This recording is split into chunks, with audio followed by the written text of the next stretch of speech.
السلام علیکم ورحمۃ اللہ وبرکاتہ۔ لک الحمد یا اللہ، الصلاۃ والسلام علیک یا رسول اللہ، الصلاۃ والسلام علیک یا حبیب اللہ صلی اللہ تعالی علیہ وسلم۔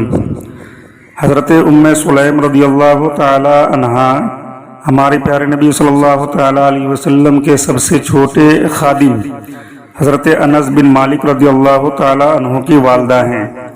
ایک مرتبہ ان کا ایک بچہ شدید بیمار تھا۔ حضرت ابو طلحہ کام وغیرہ کی غرض سے باہر تشریف لے گئے۔ آپ کی غیر موجودگی میں بچے کی طبیعت بگڑتی چلی گئی، یہاں تک کہ اس کا انتقال ہو گیا۔ ام سلیم نے اس کی لاش کو ایک الگ کمرے میں لٹا کر کپڑا اوڑھا دیا اور خود روزانہ کی طرح کھانا پکایا، پھر خوب اچھی طرح بناؤ سنگار کر کے شوہر کے آنے کا انتظار کرنے لگی۔ جب حضرت ابو طلحہ رضی اللہ تعالیٰ عنہ رات کو گھر تشریف لائے تو بچے کے بارے میں دریافت فرمایا۔ آپ نے جواب دیا کہ آج وہ بہت آرام سے ہے۔ حضرت ابو طلحہ رضی اللہ تعالیٰ عنہ یہ سمجھ کر کہ بچے کی طبیعت سنبھل گئی ہے مطمئن ہو گئے۔ پھر آپ فوراً کھانا لے آئی۔ حضرت ابو طلحہ نے اچھی طرح کھانا کھایا، پھر آپ نے زوجہ سے صحبت فرمائی یعنی مجامعت کی۔ جب سب کاموں سے فارغ ہو چکے تو بی بی ام سلیم رضی اللہ تعالی عنہا نے کہا کہ مجھے ایک مسئلہ تو بتائیے کہ اگر ہمارے پاس کسی کی کوئی امانت ہو اور وہ اپنی امانت ہم سے لے لے تو کیا ہم کو برا ماننے یا ناراض ہونے کا کوئی حق ہے؟ حضرت ابو طلحہ رضی اللہ تعالیٰ عنہ نے فرمایا کہ ہرگز نہیں، امانت والے کو اس کی امانت خوشی خوشی لوٹا دینی چاہیے۔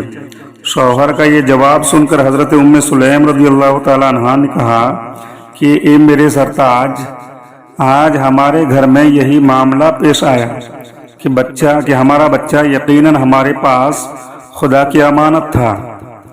آج اللہ تبارک و تعالیٰ نے اپنی وہ امانت واپس لے لی اور ہمارا بچہ مر گیا۔ یہ سن کر حضرت ابو طلحہ رضی اللہ تعالیٰ عنہ نے صبر کا گھونٹ بھرا اور شکوہ شکایت سے محفوظ رہے۔ صبح حضرت ابو طلحہ رضی اللہ تعالیٰ عنہ مسجد نبوی شریف میں نماز فجر کے لیے گئے اور رات کا پورا ماجرا آقا دو جہاں صلی اللہ تعالیٰ علیہ وسلم کی خدمت میں عرض کر دیا۔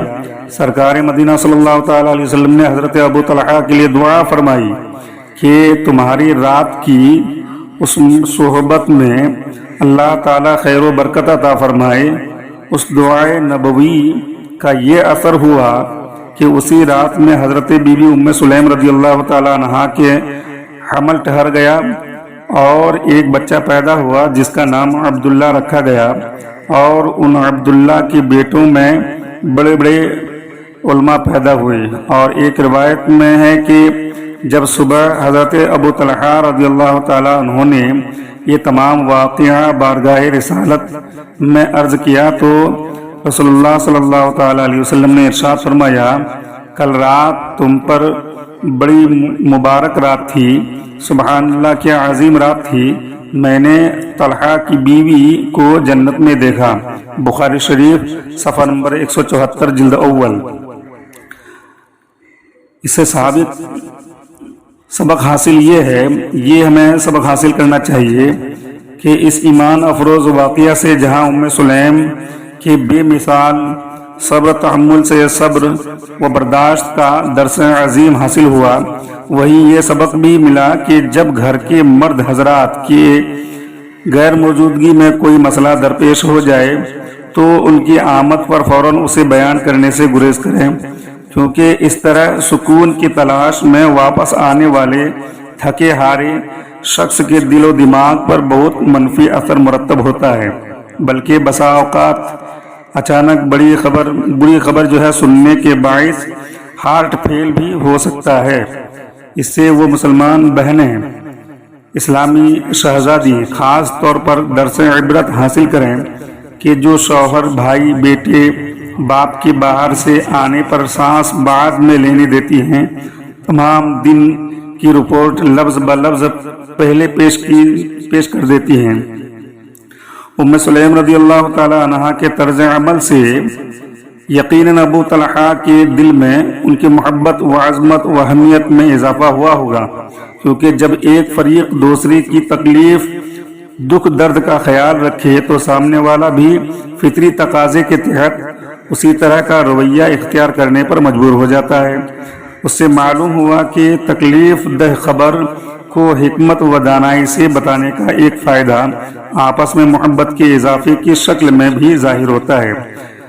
دوسری بات یہ ہے کہ ام سلیم کا امانت والی مثال بیان فرمانے سے یہ بھی معلوم ہوا کہ اپنی بات منوانے اور سمجھانے کے لیے اگر سامنے والے کو اس کے بارے میں پہلے ہی کسی طریقے سے قائل کر لیا جائے تو مقصود میں کامیابی ضرور حاصل ہوتی ہے۔